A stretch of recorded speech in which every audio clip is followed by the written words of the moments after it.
Salut et bienvenue dans cette nouvelle vidéo où aujourd'hui je vous propose de découvrir ensemble N8N qui est un outil d'automatisation no-code qui va vous permettre de mettre en place des flux de travail plus ou moins complexes avec une interface visuelle. Alors si vous n'avez jamais vu ce genre d'outil, ça ressemble à ça. C'est un outil dans lequel on va créer des nœuds qui vont permettre de se connecter à différents services et en interconnectant ces nœuds ensemble, on va pouvoir définir des logiques métiers plus ou moins complexes. C'est un peu comme écrire un programme, mais de manière visuelle, avec ces représentations-là. Par exemple, ici, c'est une condition, et on voit que si elle est vérifiée, on va dans un sens, et si elle n'est pas vérifiée, on va dans l'autre sens. Alors, N8N n'est pas le premier service à faire ça, il en existe d'autres, comme par exemple Make ou If This Then That, mais ce qui va rendre N8N intéressant, c'est sa possibilité d'être auto-hébergé. Donc on peut le lancer facilement sur sa machine en local, on peut l'héberger aussi sur un serveur distant, ou si on a vraiment la flemme, utiliser leur service de cloud. Mais on n'est pas limité dans le nombre d'exécutions si on choisit de l'auto-héberger, et c'est ça qui est intéressant. L'autre point qui est plutôt cool, c'est qu'on a la possibilité de créer nos propres nœuds, donc pour étendre la plateforme à des services qui ne seraient pas supportés par défaut.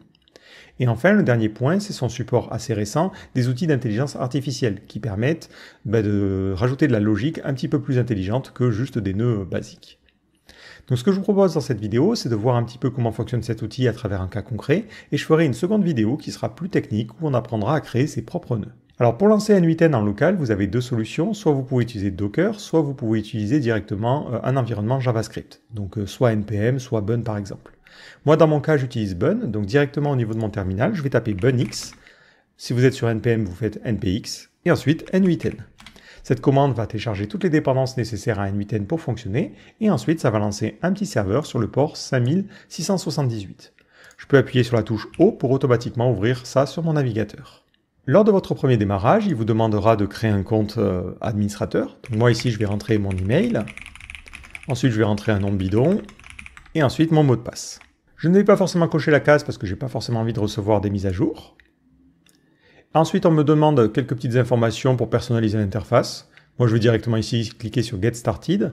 Et enfin, vous pouvez mettre votre email si vous souhaitez avoir une clé de licence qui vous donnera accès à quelques fonctionnalités supplémentaires. Moi ici, je vais sauter cette étape parce que j'ai déjà ma clé. Donc automatiquement, on va arriver sur cette interface et la première chose que l'on peut faire, c'est créer un workflow. Donc c'est un flux de travail qui va permettre de définir notre logique. Donc pour notre premier flux de travail, je vais vous donner un petit cas concret que moi j'ai assez souvent. En fait, dans ma boîte mail, je reçois souvent des mails pour lesquels j'ai envie de répondre de manière automatique, mais avec un petit peu de personnalisation. Donc typiquement, c'est des demandes de partenariat pour des sites de casino ou ce genre de choses. Donc clairement, c'est un domaine que j'ai pas forcément envie de présenter sur la chaîne, et du coup, j'ai envie de rédiger une réponse préfaite. Donc justement, je vais pouvoir utiliser N8N pour automatiser ça. Donc le point de démarrage de tout flux de travail, ça va être un trigger, un déclencheur qui va déclencher justement notre système. Donc si vous cliquez sur le plus, vous aurez ici la liste des triggers et vous voyez que vous pouvez vous connecter à différentes applications. Par exemple, je pourrais choisir de me connecter à Gmail pour pouvoir déclencher quelque chose dès que je vais avoir un email. Et il y a comme ça l'intégration de pas mal de services. Moi, ce que je vais faire, c'est que j'ai pas forcément envie que ça scanne tous mes emails en permanence. Je vais utiliser un nœud de type chat. Donc dans ce cas-là, c'est que je vais avoir une interface visuelle sous forme de chat qui va permettre de déclencher justement mon workflow. Donc je clique dessus. Donc j'arrive sur cette nouvelle interface. Donc là, en fait, c'est le nœud qui m'est présenté. À gauche, j'ai les paramètres du chat. Et à droite, j'ai l'output. Ce sont les données lorsque on va exécuter les choses. Donc je vais ici cliquer sur Back to Canva et on voit maintenant que j'ai mon point de démarrage. Ce que je peux faire pour le tester, c'est cliquer sur Open Chat et je peux envoyer mon message. Donc moi, ce que je souhaite faire, c'est envoyer un email pour qu'il génère la réponse. Donc je vais directement prendre un des emails que j'ai reçus et je vais aller le copier dans cette boîte-là. Si je clique sur Envoyer, automatiquement, on a l'output qui est généré ici et cet output, on va pouvoir l'utiliser dans les nœuds suivants. Si je clique pour regarder à quoi ressemble mon message, j'ai la possibilité de faire un pin ici. Donc ça, c'est très intéressant pour la phase de test. Ça veut dire qu'il va garder ces données en sortie et lorsque je vais réexécuter mon flux de travail, il va directement utiliser ces données de test. Donc ça, pour la partie test, c'est très intéressant. Ok. Donc à partir de ça, il va falloir maintenant que je catégorise mon email pour savoir si c'est une demande de sponsoring, une demande d'assistance technique ou autre. Et c'est là que les nœuds basés sur l'intelligence artificielle interviennent. Donc je vais ici cliquer sur le petit plus pour ajouter quelque chose et je vais chercher classifier.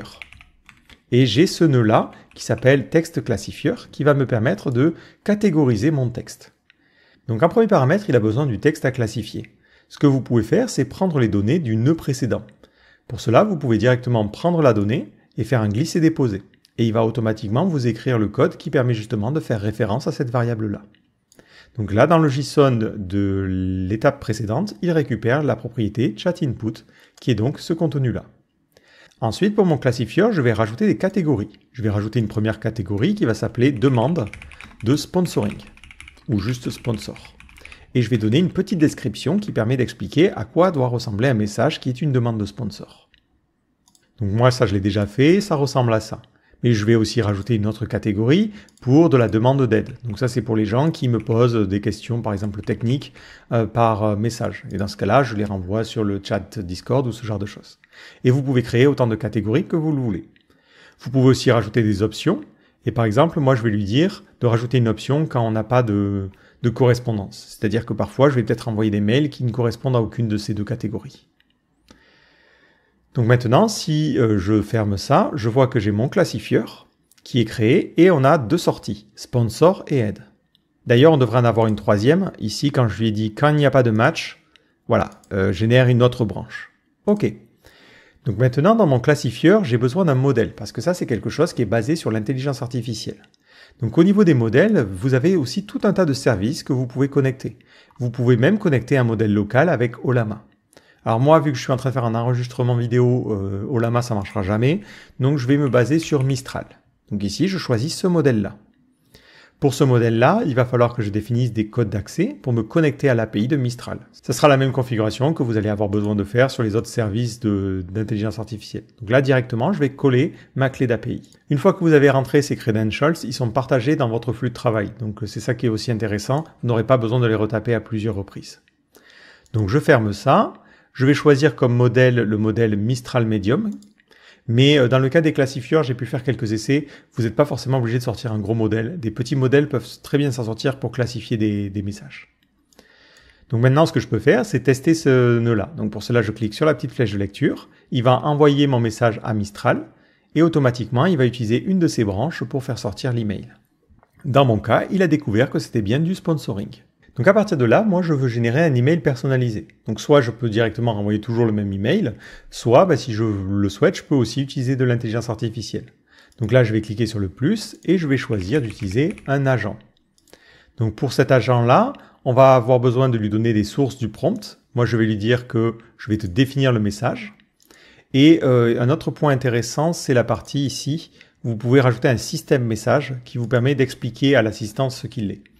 Donc moi, par exemple, dans le système message, je vais lui dire « Tu es l'auteur de GraphiCart, tu réponds à un email utilisateur faisant une proposition de sponsoring. » Voilà, plus vous lui donnez de contexte, mieux sera la réponse. Je vais aussi en profiter pour lui donner un exemple de réponse. Exemple de réponse. Et je lui donne voilà, un email que moi j'ai rédigé, qui est un exemple de réponse. Enfin, pour le prompt que je vais donner à l'utilisateur, je vais directement lui donner cette source de données-là. Mais l'avantage, c'est que je peux utiliser une expression si je veux écrire du texte avant ou après.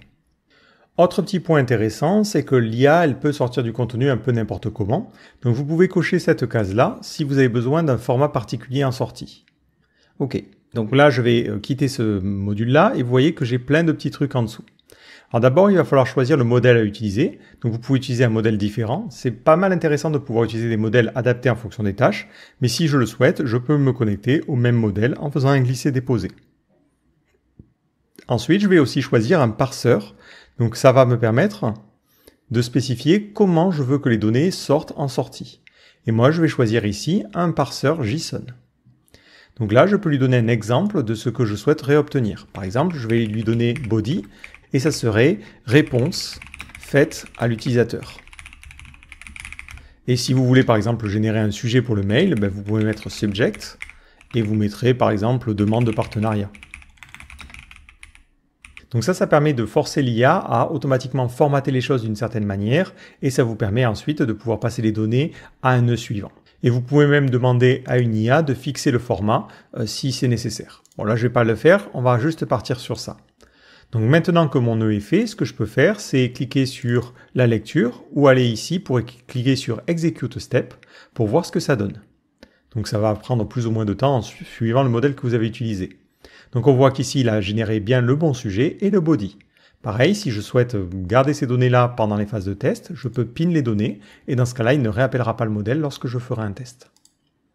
Donc la dernière chose qu'il nous reste à faire, c'est faire en sorte que, automatiquement, ça réponde au message original.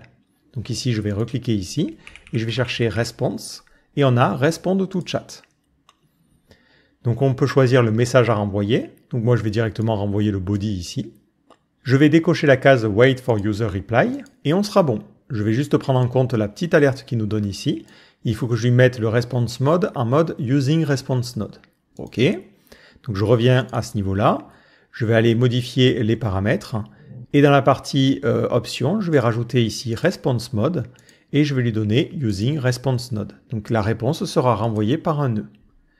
Et avec cette dernière modification, on a fini notre système. Alors ce que je vais faire, c'est que je vais unpin mes réponses et on va faire un petit test grandeur nature. Donc ici, je vais débloquer cette réponse-là et celle-ci aussi. Voilà. Et on va revenir ici sur l'ouverture du chat. Alors je vais revenir sur une session à partir de rien. Je poste directement mon mail, pas besoin de lui donner des instructions ou quoi que ce soit. Automatiquement, on passe par le classifieur. Le classifieur trouve que c'est une demande de sponsoring. Ensuite, l'agent va générer la réponse qui convient, va la formater avec le JSON, et ensuite on arrive dans le nœud réponse au chat qui nous génère notre réponse à renvoyer à l'utilisateur. Donc là, j'ai fait les choses manuellement, mais on pourrait très bien s'imaginer avoir un outil automatisé qui gère ça directement lorsque l'on reçoit un email. Bon, par contre, ça implique d'envoyer tous nos emails à un service tiers, donc je suis pas trop fan. Donc maintenant, imaginons-nous, j'ai envie de gérer cet autre nœud. Donc ce que je pourrais faire, c'est prendre tout ce que j'ai fait dans cette partie-là et le dupliquer. Et c'est là que la partie workflow va être intéressante. Il faut aussi réfléchir à comment on peut bien organiser les choses.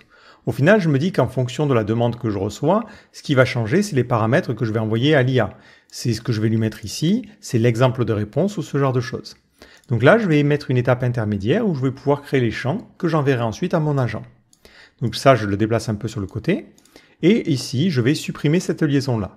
Je vais créer ici un nouveau nœud et je vais chercher un nœud qui s'appelle Edit Fields. C'est un nœud qui permet de créer des champs personnalisés. Donc là, je vais choisir un manual mapping et je vais créer un premier champ. Donc le premier champ, ça sera, on va dire, le message système. Donc je vais l'appeler système et je vais lui donner comme valeur ce que j'avais mis tout à l'heure. Ensuite, je vais rajouter un autre champ. Donc je reclique sur Add Field et je vais lui donner un exemple. Donc c'est l'email que j'avais utilisé en exemple pour répondre aux utilisateurs. Donc c'est ce que j'avais mis typiquement, si j'y arrive, ici.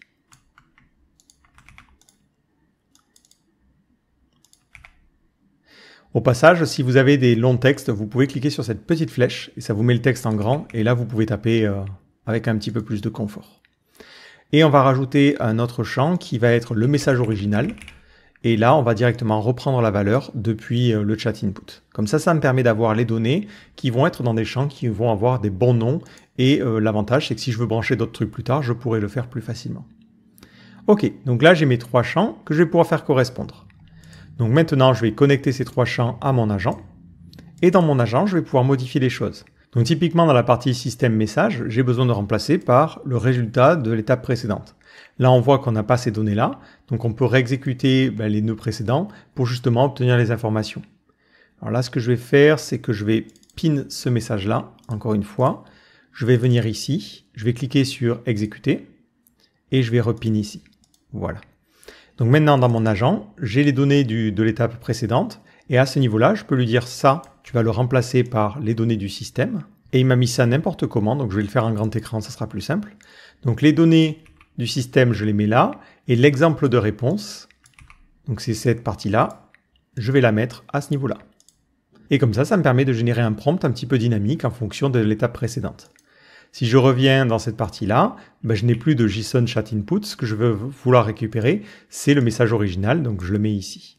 Et là, j'ai quelque chose qui est complètement dynamique et qui dépend du nœud précédent. L'avantage, c'est que si je veux maintenant faire une demande d'aide, j'ai qu'à dupliquer ce champ-là, hop, le connecter encore une fois à mon agent. Et à ce niveau-là, les champs, je vais les changer. Donc on est ici dans une demande d'aide, c'est quelque chose que je fais pas. Donc je vais dire au robot que il doit répondre en envoyant le lien vers le chat. Je lui donne un exemple de réponse pour être un petit peu poli et lui expliquer le problème. Et ensuite, je transfère toujours le message original. Et grâce à ces nœuds de type champ, je peux changer complètement ce qui est envoyé à mon agent. Alors là, encore une fois, on va unpin les messages. Voilà. Hop.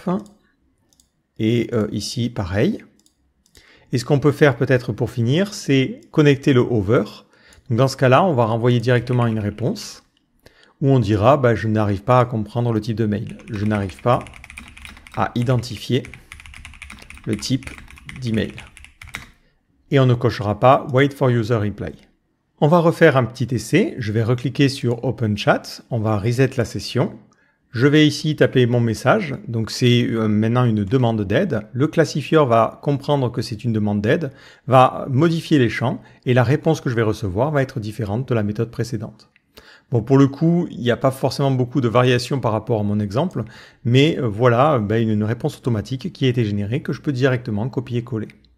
Si je veux pousser les choses encore plus loin, et ça sera l'occasion de vous montrer d'autres nœuds, imaginons que lorsque quelqu'un répond ici, il n'arrive pas à identifier le type de mail, ben je peux proposer au chat de continuer. Par exemple, je peux lui dire ici, peux-tu m'aider à identifier le message? Et je vais lui proposer plusieurs solutions. A, c'est qu'on est sur une demande d'aide, et si tape S, c'est que c'est une demande de sponsoring. Donc typiquement, à ce niveau-là, je vais mettre Wait for user reply, et on a cette nouvelle étape. Donc typiquement, on aimerait bien faire un système de conditions. On ferait un switch case typiquement en programmation. Ben là, c'est la même chose. Je peux rajouter un nœud et je vais chercher un nœud de switch. Ce qui va permettre de faire une condition et de router vers différents endroits en fonction de la situation. Donc je vais lui demander d'exécuter le nœud précédent. Donc pour cela, je vais envoyer un message qui n'a absolument rien à voir. Et avec ce message-là, normalement, il ne devrait pas arriver à le classifier dans aide ou sponsor. Et du coup, on va arriver ici. Donc à ce niveau-là, je me retrouve bien dans cette situation-là. Donc on attend l'input de l'utilisateur et l'utilisateur tape S comme sponsoring. Donc dans mon switch, maintenant, j'ai cette donnée-là. Ce que je vais faire, c'est que, encore une fois, je vais pin le message précédent pour ne pas renvoyer toutes les données. Donc je pourrais lui dire, par exemple, si le chat input, c'est comme valeur S, ben dans ce cas-là, on est sur une demande de sponsoring. Je rajoute une règle supplémentaire. Si toujours le message c'est A, ben dans ce cas-là, on sera sur de l'aide. Ça va créer du coup deux sorties à ce niveau-là que je peux venir rebrancher dans mon workflow du haut. Donc la sponsor va aller là et la partie aide va aller là. Donc ça permet d'avoir une sorte de fallback si on choisit vraiment de baser notre système sur un système de chat. Donc là, à ce niveau-là, je vais lui demander de réexécuter ce nœud-là. Vu qu'on a tapé S, il va aller dans le nœud de sponsoring et ensuite il va faire la suite. Si je vais sur ce nœud-là, il prend bien au niveau du chat input les données précédentes. Donc je vais refaire maintenant un test complet. Donc on re-unpin ce truc-là. J'ai mon chat, je le réouvre, je nettoie la session, je fais bonjour, il fait beau aujourd'hui. Bon, en vrai, on aurait plutôt un mail qui ressemble à du sponsoring, mais qui n'a pas forcément la terminologie pour que le système l'identifie. Il arrive à ce niveau-là où il me demande de choisir. Bon, j'aurais pu mettre un peu mieux ça en forme, mais c'est pas grave. Je lui dis que c'est du sponsoring. Ça permet de rebasculer vers la logique principale, où là, l'IA va, à partir de ce message-là, répondre et justement générer un message. Maintenant que j'ai validé mon workflow, je peux choisir de l'activer. Donc j'ai bien compris de quoi il en retourne. Je n'ai pas besoin d'un système de notification en cas d'erreur, ni de sauvegarder le temps que j'ai gagné avec ce workflow-là. Et mon workflow est créé. Ce qui est particulier avec par exemple le système de chat, c'est que vous pouvez rendre votre chat public. C'est-à-dire que ça va vous générer une URL que vous pouvez par exemple mettre sur votre site à l'aide d'un widget. Et cette URL, elle permet justement à n'importe qui de pouvoir accéder à ce chat-là. Moyennant évidemment d'avoir sauvegardé nos modifications ou on l'a rendu public. Si je réactualise ici, j'ai maintenant ce chat-là dans lequel je peux copier mes messages et automatiquement, ça va fonctionner. Bon, l'interface n'est pas forcément tip-top, mais ça va exécuter notre plan d'action et ça va générer une réponse. Je vous dis que c'est pas tip-top parce que je trouve que le feedback visuel, il est pas foufou sur les réponses. On n'a pas les petites bubules et tout, mais ça peut fonctionner comme ça. Après, je vous ai montré ici un exemple de cas d'utilisation, mais on peut imaginer tout plein de choses. Vous avez la possibilité, par exemple, de vous connecter à Google Sheets, ce qui peut vous permettre de sauvegarder un peu les différents types de demandes que vous avez reçues pour faire des statistiques. Au niveau des triggers, j'ai choisi ici d'avoir un chat, mais il y a un trigger aussi qui est intéressant, c'est un webhook, ce qui permet ensuite de taper une URL particulière qui va gérer le déclenchement. Ça peut être pratique aussi pour vous connecter à des services tiers. Vous avez dans les nœuds des nœuds qui permettent de faire des requêtes aux API. Donc vous avez un nœud HTTP qui peut techniquement vous permettre de vous connecter à n'importe quel type d'API qui est disponible. Autre point intéressant, vous avez la possibilité directement dans N8N, si je reviens ici à la racine, de créer des data tables. Donc ces data tables, elles vous permettent de créer des tables. Donc on va mettre par exemple users ou messages.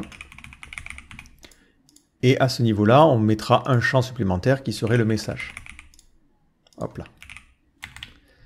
Donc vous avez une sorte de petite base de données que vous pouvez avoir en mémoire. Et après, vous pouvez interagir avec cette base de données dans vos workflows. Ce qui vous permet de sauvegarder des choses, mais aussi d'avoir des données qui sont partagées entre plusieurs workflows. Donc typiquement, lorsque l'utilisateur va envoyer un message, je peux choisir ici de rajouter une interaction supplémentaire qui est la sauvegarde dans la data table. Donc à ce niveau-là, je lui dis je veux insérer une nouvelle ligne. Et la ligne, ça sera dans la partie message, dans ma table message. Et qu'est-ce que je vais mapper? Donc je vais lui demander de réexécuter le nœud précédent.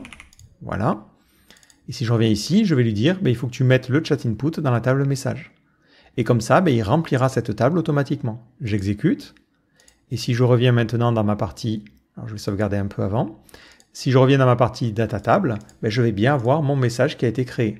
Et ce qui est intéressant, c'est qu'un autre workflow pourrait avoir dans ses triggers un système où, de manière par exemple hebdomadaire ou toutes les heures, je pourrais lui demander de lire les informations que j'ai dans ma base de données pour pouvoir récupérer par exemple les derniers messages et leur envoyer des emails. Donc il y a beaucoup de choses que l'on peut faire avec ce système-là. Et finalement, la limite, c'est de trouver des cas d'utilisation. On notera d'ailleurs que sur le site, il propose quelques workflows. Donc si vous faites /workflows, je crois que c'est ça l'URL, vous avez tout un tas de workflows qui ont été partagés par la communauté et que vous pouvez utiliser, soit pour les utiliser tels quels, soit pour vous inspirer. Il y en a même un que je trouve assez intéressant sur la homepage, qui est celui-ci pour l'IT. C'est un système où vous pouvez créer un formulaire. Et en fonction de ce qui a été rentré dans le formulaire, ensuite, on peut faire différents nœuds. Donc j'imagine, si vous êtes une grosse entreprise, vous pouvez utiliser ce système-là pour faire en sorte que quand une nouvelle personne arrive, elle reçoive les bons documents, les codes d'accès aux différents systèmes, elle soit ajoutée au bon channel Slack, et tout ça peut être fait de manière automatique, beaucoup plus simplement que si on avait eu à écrire du code. Donc après, si vous avez besoin de plus d'informations, n'hésitez pas à vous rendre sur la documentation de N8N. Elle vous permettra de vous expliquer un petit peu plus les paramètres à gérer si vous voulez avoir de l'auto-hébergement. Elle vous permettra aussi de voir un petit peu plus le fonctionnement de certaines opérations. Mais là, en fait, après, le principal problème, c'est de trouver des workflows et d'arriver à bien les organiser pour faire ce que l'on veut. Et là, il n'y a pas de secret. Il faut expérimenter et tester des choses. Donc j'espère que cette vidéo vous aura permis de découvrir un petit peu cet outil-là. Moi j'ai commencé à le mettre en place pour le workflow que je vous ai montré, mais j'ai déjà des idées de petits workflows que je vais mettre en place et j'espère que ça vous servira. Et je vous donne rendez-vous dans la prochaine vidéo, on va voir ensemble comment créer son propre nœud. Ciao!